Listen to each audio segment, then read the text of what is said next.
When can cryptocurrency cease to exist? For stocks, it can cease to exist due to the firm's bankruptcy or merger. If possible, when and why can a cryptocurrency cease to exist? For example, is it possible for Bitcoin to suddenly become value $0 at some point? I am actually looking for a technical answer. A fiat money becomes worthless when the government that backs the currency becomes very high credit risky and etc., or if no one believes the government can pay the IOUs. This argument applies to a cryptocurrency as well. But I am looking for a technical type answer that involves system failure, mining cost, and the like. When the network lacks sufficient processing power to protect against attack. Take a look at Kanye West. There have been no trades since 2017 and the currency is considered defunct. Essentially, Kanye West sued them for using his name and likeness, and the original developers dumped their coins. Interest waned and the network lost 99% of its processing power, and the coins lost essentially all of their value. Remember, cryptocurrencies count on the built-in redundancy of thousands or millions of independent servers, each run by someone who holds that currency and wants it to be as secure as possible. If you don't have a critical mass of investors, then it's pretty easy to orchestrate a 51% attack such as the attack on Ethereum.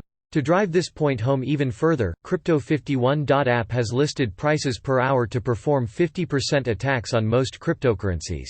Edit. A commenter mentioned loss of quorum. This is the technical way of saying there are not enough third-party observers to validate any future transactions.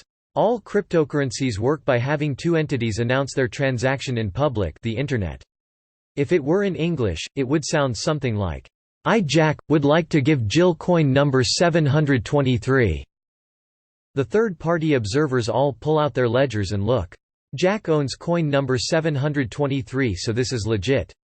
Over the next little while they confer with each other and all agree Jack really did own coin number 723 and gave it to Jill. They all add this transaction in their ledgers. If only a few of the observers disagree, they are shouted down by the rest of the observers and agree to change their ledgers.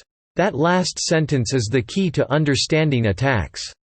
Now for the 51% attack, Jill has a majority of the third-party observers in her pocket. She decides to sell coin number 723 to Bob, Ashley, and a whole bunch of other people. She can get away with this because her gang of third-party thugs is larger than the rest of the group put together, and they will convince everyone she only spent the coin once, when in fact she spent it multiple times. Jill has a short window to double spend. It won't be too long before all the duped people start talking and realize that Jill has the town in her pocket, and simply stop accepting coins as payment. All that's left are the criminal scum who agreed to rig the system to begin with. This leads to a loss of quorum. Essentially, when none of the third-party observers trust each other enough to agree on anything. Even if one or two new people join in, they don't have the critical mass of observations needed to ensure the integrity of the system, and the whole thing falls apart.